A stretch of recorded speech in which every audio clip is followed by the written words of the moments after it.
ये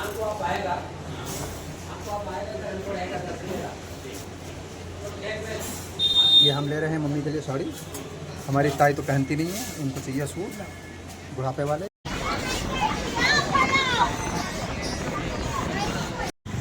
नमस्कार दोस्तों, ये मेरा बनारस की यात्रा का दूसरा पार्ट है और अभी मैं मार्केट में हूँ और यहाँ पे एक रामनगर किला है जो यहाँ का बहुत फेमस माना जाता है। महाराजा का किला है यहाँ का। अभी हम वहाँ जाएंगे। तो ये अभी रामनगर का किला आ गया है। तो दोस्तों चलते हैं किले के अंदर और आपको इसके बारे में जो मुझे पता है वो मैं बताता हूँ। ये किला जो कि 18वीं शताब्दी में यहाँ के राजा बलवंत सिंह ने मलाईदार बलुआ पत्थर से इसका निर्माण करवाया था। और दोस्तों आप देख रहे होंगे ये किले का सामने का व्यू है। यहाँ पर परेड भी होती है और कितना भव्य अभी भी है। ये इतने सालों का समय हो चुका है। और देखिए दोस्तों, मैं अभी जहाँ से मैं वापस जा रहा हूँ, मैं अभी म्यूज़ियम से आया हूँ। तो म्यूज़ियम में फ़ोटोग्राफी अलाउ नहीं थी क्योंकि महाराजा की कार, महाराजा की बग्घी और काफ़ी सारी गन्स, बहुत सारी चीज़ें उसमें ऐसे रखी हुई हैं जिनको देखते ही समझ में आता है Japan made gun, German made gun और कुछ अमेरिका की बनाई हुई चीज़ें जो राजा महाराजा उस टाइम पर यूज़ करते होंगे, तलवारें, उनकी कुर्सियाँ, वो सब रखी हुई हैं।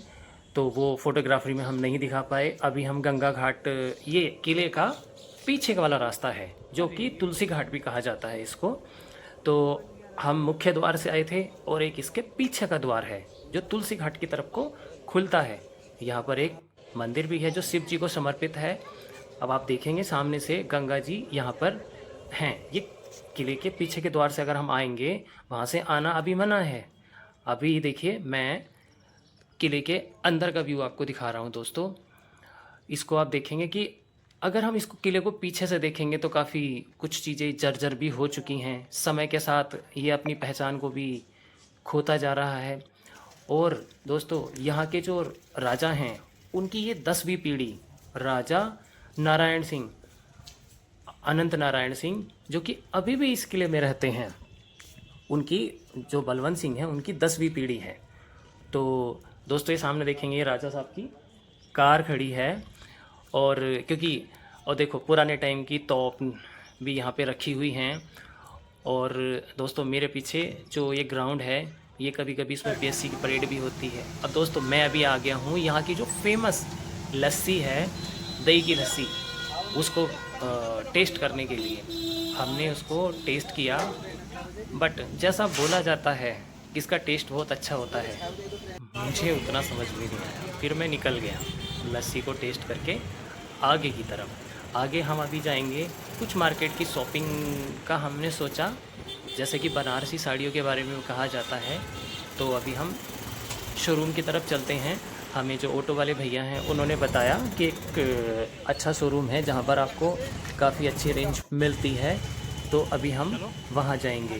तो देखिए दोस्तों, हम आ गए हैं जो बनारसी साड़ियों का शोरूम है यहाँ का, वहाँ पे।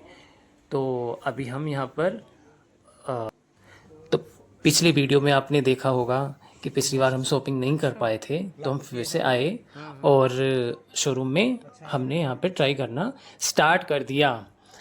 अभी हम देख रहे हैं यहाँ की रेंज क्या क्या क्या वैरायटीज़ इनके शोरूम में होती हैं यहाँ की कैसे। तो भैया ने हमें साड़ियों की रेंज, साड़ियों के डिज़ाइंस दिखाने स्टार्ट कर दिए। ये आप सामने देख रहे होंगे कुछ साड़ियों के डिज़ाइंस हैं, उनकी रेंज क्या है, वो सब अभी हमारे को दिखा रहे हैं।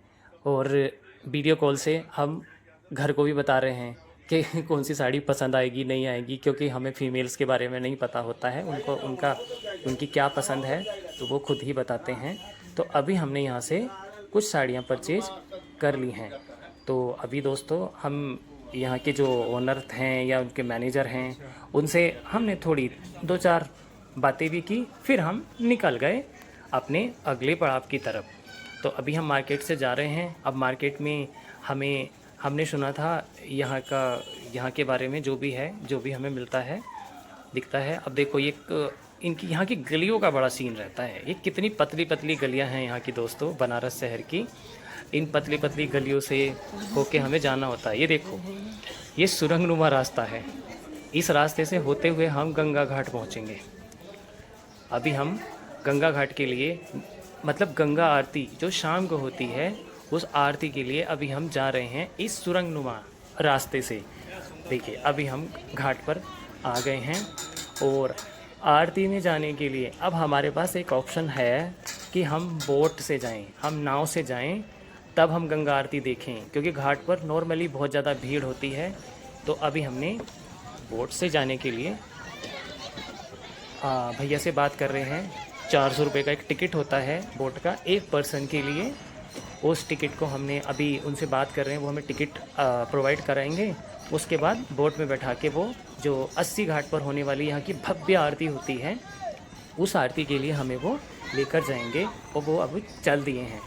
तो दोस्तों, आप सामने आप देख रहे होंगे कि गंगा जी में शाम के टाइम पर नाव का पूरा ट्रैफिक जाम रहता है। मेरे पीछे आप देखेंगे, ये सामने से कितनी नाव की पार्किंग बनी हुई है, जैसे नाव पानी में ना खड़ी हो, किसी पार्किंग में खड़ी होंगी या कार खड़ी होंगी, ऐसा होता है। ये देखिए गंगा जी का कितना सुंदर नज़ारा, दिव्य नज़ारा सामने से देखने को मिलता है। ये सामने इतने सारे 40 से 50 घाट बताए जाते हैं, जो हमें बताया 80 घाट, मणिकर्णिका घाट और हरिश्चंद्र घाट, मुंशी प्रेमचंद घाट, डॉक्टर राजेंद्र प्रसाद घाट, और भी बहुत सारे घाट, नमो घाट जो मोदी जी ने अभी रिसेंट में हाल ही में बनवाया है, वो भी। अभी देखिए, हमारे पीछे से देखेंगे अभी कितना बड़ा सा क्रूज़ भी जा रहा है। आप अगर यहाँ पर आते हैं तो नाव, क्रूज़, आपके पास जो भी आपको ऑप्शन मिलता है, उससे आप गंगा जी की आरती के दर्शन कर सकते हैं। अभी हमारी नाव जा रही है और मैं आपको गंगा आरती के दर्शन भी करवाऊंगा। दर्शन तो थोड़े से दूर से ही हो पाएंगे दोस्तों, बट इन दर्शन को ही भव्य और दिव्य दर्शन माना जाता है, क्योंकि हमने ये गंगा जी में खड़े होकर दर्शन किए होते हैं। ये सामने से आप मेरे देख रहे होंगे, यहाँ पे कुछ लाइटिंग्स लगी हैं, क्योंकि हमारी नाव अभी आके यहाँ पे ट्रैफिक जाम के साथ में अटैच हो गई है, क्योंकि यहाँ पे बहुत सारी नाव और भी हैं। हमने भैया को बोला कि नाव आगे नहीं जाएगी क्या, तो उन्होंने बोला नहीं, यहीं तक ही आएगी। ये मेरे सामने आप देख रहे हैं, ये यहाँ का एक 5 स्टार होटल है जो ताज ग्रुप का है, गंगा जी के किनारे पर ही है। तो दोस्तों, थोड़ा और आगे हमारी नाव चलने लगी कि आपको चलिए आरती के दर्शन करवाते हैं। तो दोस्तों, ये मेरे सामने देखिए, ये आप देख रहे होंगे, ये छतरी जैसा आपको दिख रहा है ना दोस्तों, ये गंगा जी की मुख्य आरती है, जिसके दर्शन करके मैं भी धन्य हुआ हूँ और आप भी इस दर्शन से लाभ ले सकते हैं। अब देखिए, हमारी सारे घाटों की यात्रा हो गई। अब हम नाव से उतरते हैं और अब हम चलते हैं अपने होटल की तरफ। तो रास्ते में हमें ये पान की दुकान दिख गई। पान बनारस वाला बहुत ज़्यादा फेमस है, ऐसे कहा जाता है। तो हमने सोचा हम भी टेस्ट कर लेते हैं। तो अभी हमने 2 पान ऑर्डर कर दिए। 30 रुपीज़ का एक पान था दोस्तों, और पान नहीं, वो उन्होंने सोने का थाल, सोने की कटोरी की जैसी फीलिंग दी हमको। उसमें हमने पान खाया। पान का जो टेस्ट है अपना, वो तो था ही, उसमें भी पता नहीं उन्होंने क्या क्या चीज़ें मिक्स करके दी कि पहले चम्मच से खाओ, उसके बाद पान उठाओ और उसको चबाओ। ये आप देख रहे होंगे दोस्तों, इस सोने की थाली जैसा व्यू दिख रहा है, राजा महाराजाओं जैसी फीलिंग आ रही है यहाँ पे। फिर हम पहुँचे एक डोसा कॉर्नर पे। हमारा मन किया कि चलिए बनारस का डोसा भी ट्राई कर लेते हैं। तो हमने भैया को एक डोसा बोल दिया, भैया अभी डोसा बना रहे हैं, अभी कुछ मिनट में डोसा रेडी हो जाएगा, फिर हम यहाँ का डोसा भी टेस्ट करते हैं। फिर हम पहुँच गए खाना खाने के लिए रेस्टोरेंट में। तो आप देख रहे होंगे दोस्तों, यहाँ का खाना भी बिल्कुल घर जैसा। अब हम रेस्टोरेंट से बाहर के लिए जा रहे हैं, तब तक के लिए बाय।